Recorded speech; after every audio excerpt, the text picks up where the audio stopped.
बहुत समय पहले उज्जयिनी नामक एक समृद्ध राज्य था। इस राज्य के महान शासक थे राजा विक्रमादित्य, जो अपनी वीरता, न्यायप्रियता और बुद्धिमत्ता के लिए अत्यधिक प्रसिद्ध थे। राजा विक्रमादित्य केवल एक महान शासक ही नहीं, बल्कि प्रजा के सच्चे सेवक थे। उनका दरबार ज्ञानियों, विद्वानों और वीर योद्धाओं से भरा रहता था। एक दिन राजा विक्रमादित्य के दरबार में एक साधु आया। वह साधु अत्यंत विचित्र और रहस्यमय प्रतीत हो रहा था। साधु ने राजा से कहा, महाराज, मैंने वर्षों तक कठोर तपस्या की और अंततः एक अद्वितीय सिंहासन की खोज की है, जिसे स्वयं देवताओं ने बनाया था। यह सिंहासन केवल उस राजा के योग्य है जो न्यायप्रिय, पराक्रमी और अत्यंत बुद्धिमान हो। लेकिन इस सिंहासन को प्राप्त करने के लिए आपको एक कठिन परीक्षा से गुजरना होगा। राजा विक्रमादित्य ने साधु की बातों को ध्यानपूर्वक सुना और बिना कोई समय गंवाए सिंहासन की खोज करने का निश्चय किया। उन्होंने अपनी सेना तैयार की और साधु के साथ उस रहस्यमय स्थान की ओर प्रस्थान किया जहां वह सिंहासन स्थित था। यह स्थान एक घने जंगल के बीचों बीच था। जब राजा वहां पहुंचे तो उन्होंने देखा कि जमीन में एक विशाल सिंहासन दबा हुआ था। वह साधारण सिंहासन नहीं था।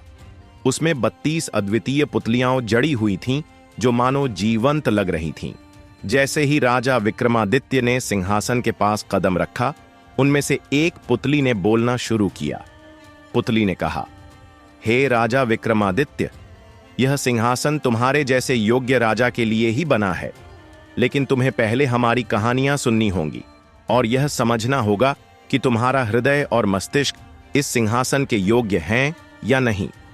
राजा विक्रमादित्य ने विनम्रता से उत्तर दिया, मैं तैयार हूं। मैं आपकी कहानियां सुनना चाहता हूं और आपकी परीक्षाओं का सामना करने के लिए तत्पर हूं। सिंहासन की पहली पुतली ने अपनी कहानी शुरू की। उसने कहा, हे राजा, यदि आप इस महान सिंहासन पर बैठने का प्रयास कर रहे हैं तो पहले इस कहानी को ध्यानपूर्वक सुनें और समझें कि सच्चे न्याय का क्या अर्थ होता है। बहुत समय पहले एक छोटे से राज्य में धर्मराज नामक राजा शासन करते थे। वह अपने न्यायप्रिय स्वभाव के लिए पूरे राज्य में विख्यात थे। उनके राज्य में जब भी कोई अन्याय होता था, लोग सीधे राजा के दरबार में आकर न्याय की गुहार लगाते थे। राजा धर्मराज हर मामले को ध्यानपूर्वक सुनते और सच्चाई का पता लगाकर निष्पक्ष न्याय करते थे।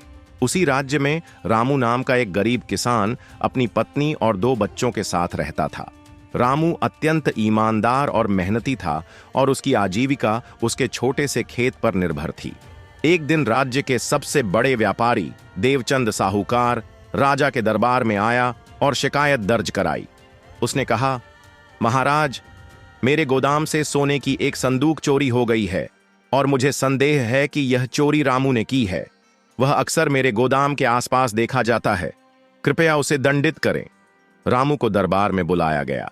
वह अत्यंत घबराया हुआ था और हाथ जोड़कर बोला, महाराज, मैंने कुछ नहीं किया है। मैं निर्दोष हूं। मैं कभी साहूकार के गोदाम के अंदर नहीं गया हूं। कृपया मेरी बात पर विश्वास करें।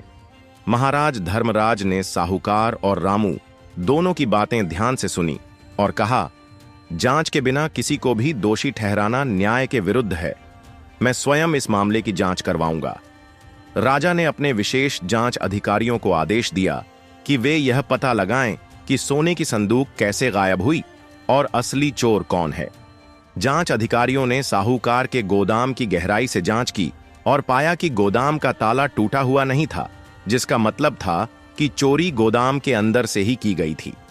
गोदाम में काम करने वाले कर्मचारियों से पूछताछ की गई। एक कर्मचारी ने बताया कि उसने साहूकार के छोटे भाई को संदूक ले जाते हुए देखा था। जांच अधिकारियों ने साहूकार के छोटे भाई के घर की तलाशी ली और संदूक वहीं से बरामद किया। अगले दिन दरबार में राजा ने साहूकार, रामू और साहूकार के छोटे भाई को बुलाया। राजा ने साहूकार से पूछा, देवचंद, क्या तुमने बिना किसी सबूत के रामू पर चोरी का आरोप लगाया? साहूकार ने सिर झुकाकर कहा, महाराज, मुझे लगा कि वही चोर हो सकता है। मैंने गलती की। फिर राजा ने साहूकार के भाई से पूछा, तुमने चोरी क्यों की? साहूकार के भाई ने उत्तर दिया, महाराज, मैंने अपनी निजी जरूरतें पूरी करने के लिए यह चोरी की। मुझे लगा कि अगर मैं अपने भाई से कुछ ले लूंगा तो कोई बात नहीं होगी। कृपया मुझे माफ कर दें। राजा ने साहूकार के भाई को राज्य के नियमों के अनुसार दंडित करने का आदेश दिया। उन्होंने साहूकार से कहा, तुमने बिना किसी सबूत के एक निर्दोष किसान पर झूठा आरोप लगाया।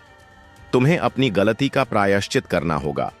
तुम रामू को उसकी बेइज्जती के बदले 100 सोने के सिक्के दोगे और पूरे गांव के सामने माफी मांगोगे। राजा ने रामू से कहा, तुम्हारी ईमानदारी और धैर्य ने तुम्हें न्याय दिलाया है। तुम्हारे जैसे सच्चे नागरिकों के कारण ही राज्य उन्नति करता है। तुम्हें मेरी ओर से इनाम दिया जाएगा। कहानी समाप्त करने के बाद पुतली ने राजा विक्रमादित्य की ओर देखा और कहा, हे महान राजा, यह कहानी सिखाती है कि सच्चा राजा वही होता है जो सच्चाई का पता लगाए बिना कोई निर्णय न ले और हर किसी को निष्पक्ष न्याय दे। क्या आप ऐसे न्यायप्रिय राजा हैं?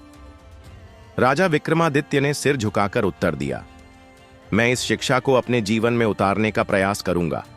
न्याय और सत्य ही एक राजा की सबसे बड़ी जिम्मेदारी है। आगे की कहानियों को जानने के लिए हमारे चैनल को सब्सक्राइब करें और वीडियो को लाइक करें।